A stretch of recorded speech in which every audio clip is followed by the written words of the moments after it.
बच्चों IIT JEE 1995 का एक क्वेश्चन है।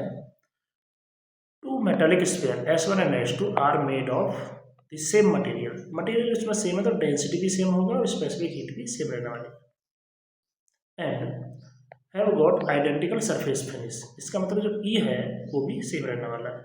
The mass of S1 is thrice that of S2।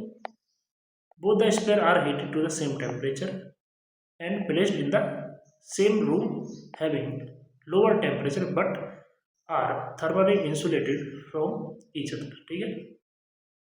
The ratio of initial rate of cooling of S1 to that of S2 is, तो cooling rate हमें calculate करना पड़ेगा। तो दो स्पेयर है S1 और S2, स्पेसिफिक हीट दोनों के लिए ऐसे रहेगी। क्वेश्चन में दिया हुआ है कि जो M1 का मास है, फर्स्ट का मास है वो 3 गुना ज़्यादा है, M1 इक्वल टू 3M2, और इमिसिविटी दोनों के लिए बराबर है, टेम्परेचर दोनों का बराबर है और रूम टेम्परेचर सेम रहेगा दोनों के लिए।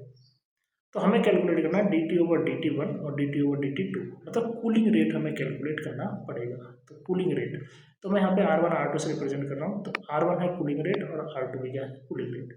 तो कूलिंग रेट का फॉर्मूला ये होता है हमारे पास, यहाँ पे -B होता है, ठीक है। तो माइनस यहाँ पे कैंसिल कर जाएगा। तो cooling rate E sigma A1 और T⁴ minus T⁴ upon M1S।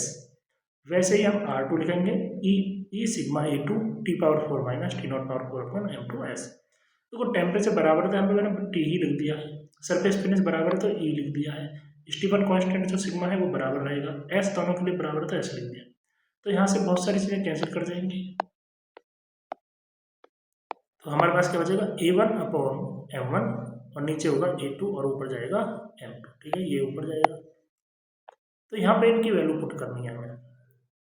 तो हमारे पास जो A1 है, एरिया, स्फेरिकल ऑब्जेक्ट का एरिया क्या होता है 4πr1², और M1 की वैल्यू क्या है 3M2, और M2 क्या है, M2 तो ऐसे रहेगा, और A2 क्या है 4πr2²।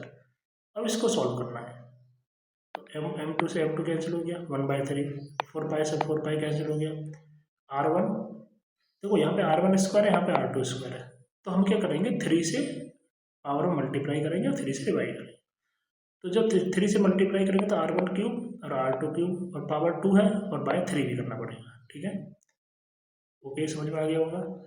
अब यहाँ पे हम क्या करेंगे 4/3π से ऊपर नीचे मल्टीप्लाई करेंगे, तो 4/3π R1³, 4/3π R2³ और डेंसिटी से भी मल्टीप्लाई करेंगे। तो ये बन क्या गया, ये तो वॉल्यूम बन गया और ये डेंसिटी। वॉल्यूम इंटू डेंसिटी क्या होता है, मास, तो M1 लिखा जाएगा। तो M1 upon M2 power 2/3। M1 की वैल्यू क्या है 3M2, तो M2 से M2 कैंसिल हो गया, 3 बचा, 3/2/3। अब इसको सॉल्व करना है, तो 3/2/3 अपॉन 3, तो ये क्या आ जाएगा हमारे पास, ये पावर सब्ट्रैक्ट करेंगे तो 1 - 2/3, तो 1/3 पावर 1/3, इसको लिख सकते हैं 1/3 पावर 1/3। तो कौन सा ऑप्शन सही होगा, ऑप्शन जो डी है वो करेक्ट रहेगा।